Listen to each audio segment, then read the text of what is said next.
I'd like to be a queen of people's hearts, in people's hearts. But I don't see myself being queen of this country. Number 10, Jimmy Kimmel with Kanye West. Jimmy Kimmel Live. Things got a little tense on Jimmy Kimmel Live when Kanye West stopped by in 2018. During his interview, Ye spoke about his support of Donald Trump, who was still president of the United States at the time. Liberals can't bully me, news can't bully me, the hip-hop community, they can't bully me, because at that point, if I'm afraid to be me, I'm no longer Ye. That's what makes Ye. And I actually quite enjoy when people actually are mad at me. The rapper defended his political ideologies despite the controversy surrounding Trump. However, he was thrown a massive curveball when Kimmel mentioned his famous comment about former President of the United States, George W. Bush. You so famously and so powerfully said George Bush doesn't care about black people. It makes me wonder what makes you think that Donald Trump does, or any people at all. At a loss for words, the rapper looked stumped. Kimmel offered to cut to a commercial while he collected his thoughts, which only made the already awkward exchange even more uncomfortable. I want to prove that you can get fat, you can say the wrong things, you can piss a whole and you city can be off. president of the United States. Well, yeah, it's yeah. Number 9, Alexandra Cooper with Julia Fox. Call her daddy. People were kind of like calling it love bombing almost, of how extravagant things have gotten. Why do you not consider it love bombing? Because he doesn't have like a shady ulterior motive. Amid Kanye West's ongoing high-profile split from Kim Kardashian, he and Julia Fox became a hot item and topic of conversation. During her interview on the Call Her Daddy podcast, the Italian-born model and actress opened up about her relationship with the Grammy winner. She agreed with her characterization as his muse, and when asked to expand, Fox referenced her previous experience as an artistic influence. What is a muse? I mean, I was Josh Safdie's muse when he wrote Uncut Gems. Right. Do you know what I mean? Like things like Right. that. Her unique pronunciation of the movie title created a soundbite that blew up on TikTok. Although Ye and Fox have apparently broken up, this quote will live on forever. Have you ever felt in these moments like a little overwhelmed? No. Why do you think? I don't know. I'm just like grown and Number 8, Sam Rubin with Samuel L. Jackson. KTLA Morning News. While on KTLA Morning News to talk about his new movie in 2014, Samuel L. Jackson probably didn't expect to get mistaken for an entirely different actor. But unfortunately, that's exactly what happened. Oh, hell no. Really? Really? I apologize. I'm the other guy. I'm the other guy. The other one. Chatting with anchor Sam Rubin, the actor was asked to comment on his recent Super Bowl commercial. The only problem was that Jackson hadn't appeared in a Super Bowl advertisement. There's more than one black guy doing a commercial. There it is. No question about that. I'm the what's in your wallet black guy. Okay. He's the car black guy. There it is. Morgan Freeman is the other credit card black guy. The Snakes on a Plane star quickly figured out that Rubin had made a grave error, mistaking him for Lawrence Fishburne. Jackson put the interviewer in his place and called out his ignorance, making for a tense yet memorable moment. You're the entertainment reporter? I know. I've done You're them the all. entertainment reporter Right. for this station? Vlog. And you don't know the difference between I me and Lawrence know. Fishburne? My mistake. I apologize. Really, my big mistake. Let's talk That about. must be a very short line for your job I'll outside say. there. Number 7, Good Day Sacramento with Cara Delevingne. Good Day Sacramento. Press tours can get downright weird, and Cara Delevingne experienced it firsthand when she appeared on Good Day Sacramento. The model and actress was there to discuss her romance flick, Paper Towns. Did you get a chance to read it, or do you even have time to sit and read? These days you're so busy.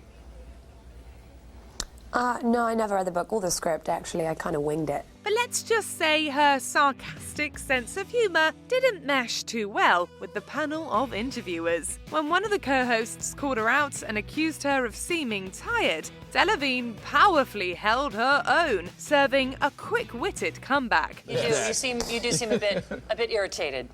Perhaps it's just us. No, I think it's just you. I think it probably is us. Well, then on that note, We figured as much. we'll let you go then. How about that? We'll let you go take a little nap, maybe get a Red Bull. How about that? After her feed got cut, the anchors continued to comment on the awkward exchange, adding fuel to the already blazing PR fire. And I mean, these guys, they sit through all these interviews from 800 TV stations, but still. You make $5 million for 6 weeks worth of work. You can pretend to talk to Good Day Sacramento with some oomph. Number 6, The View with Danny DeVito. The View. They say when life gives you lemons, make lemonade. And that's exactly what Danny DeVito did when he stopped by The View, but he added a twist. The It's Always Sunny in Philadelphia star visited the talk show the day after a boozy night out with friend George Clooney. I knew it was the last 7 limoncellos that was going to get me. Yes, exactly. Have you been to sleep yet? Not really. Don't know. DeVito was still seemingly intoxicated when he arrived on set, which made for an interesting interview, to say the least. What about a hat trick last week? Yeah. Rumsfeld, the House and the Senate. Ta-da! Ta-da! There you go. That made you happy, I know. I took my clothes off. He slurred, swore, and even snuggled up with the co-host Rosie O'Donnell. The Matilda actor blamed it on one too many limoncellos, and a few people could probably relate. Hey, nobody can ever say Danny DeVito isn't a great time.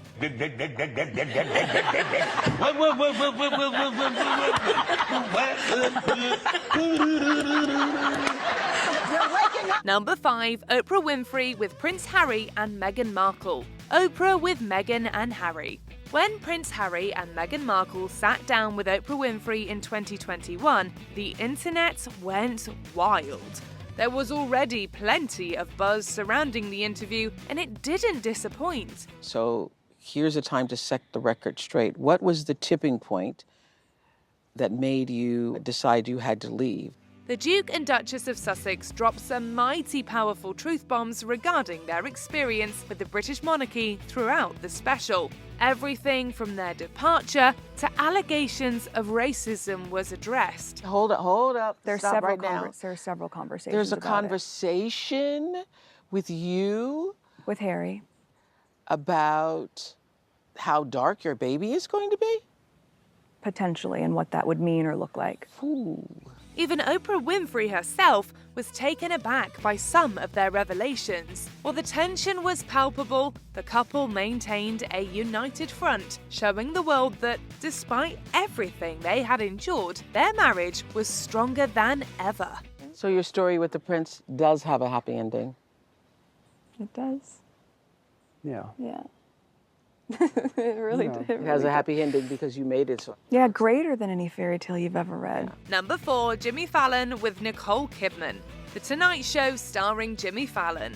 Jimmy Fallon was thrown for a loop when Nicole Kidman joined him for an interview in 2015. During their conversation on The Tonight Show, the Oscar-winning actress told a story about how a friend set her and Jimmy up years earlier. So Rick, our mutual friend, says, you know, Jimmy wants to meet you and you can go over to his apartment and da-da-da-da, and I'm single, and I'm like, okay, yeah, cool. Wait, what? However, Fallon didn't understand the assignment, completely missed the fact that it had the potential to be something romantic. Kidman confessed that the SNL alum barely spoke and played video games during their not-so-romantic tryst. So I go over, though, and you're there in a baseball cap and, like, nothing, just like... You had Brie cheese! And you wouldn't talk. You didn't say anything. You were like, hey... Things worked out for the best, and the two are happily married to other people. But that didn't make this story any less embarrassing for Fallon, or any less amusing for the audience. Well, Doctor, I remember it like it was yesterday. Nicole Kidman walked in my apartment. That was our day. Number 3, Martin Bashir with Princess Diana. Panorama. It was the interview that rocked the world. I'd like to be a queen of people's hearts, in people's hearts.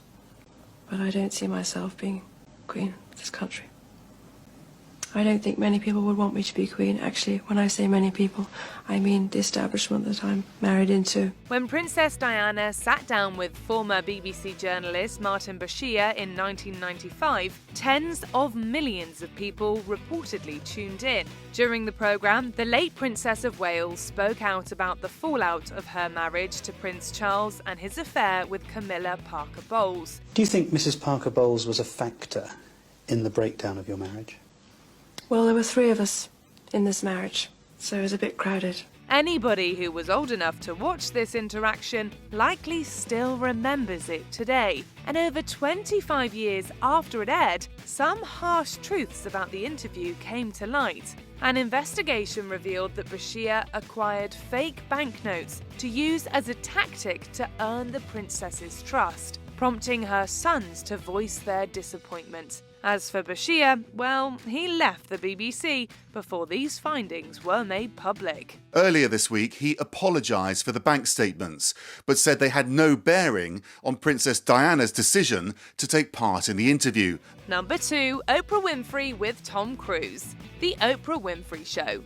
For better or for worse, love has been said to make people do questionable things. But Tom Cruise's infamous couch-jumping instance was truly something else. I go, what has happened to you? What has happened to you?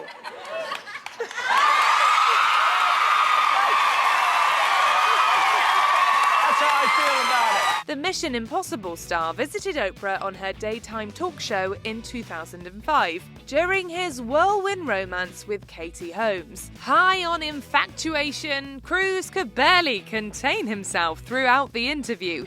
In a climactic moment, he turned Winfrey's set into his own personal trampoline by leaping up on her sofa. We've never seen you behave this way before. I know. Have you ever felt this way before? Nearly 20 years later, this head-scratching moment remains an unforgettable moment in pop culture history. You're gone. You are gone. Number 1, Ellen DeGeneres with Dakota Johnson. The Ellen DeGeneres Show. Ellen DeGeneres has encountered some awkward moments on her talk show, but it's safe to say that nothing can top her infamous 2019 interview with Dakota Johnson. Well, I didn't even know you liked me. Of course I like you. You knew I liked you.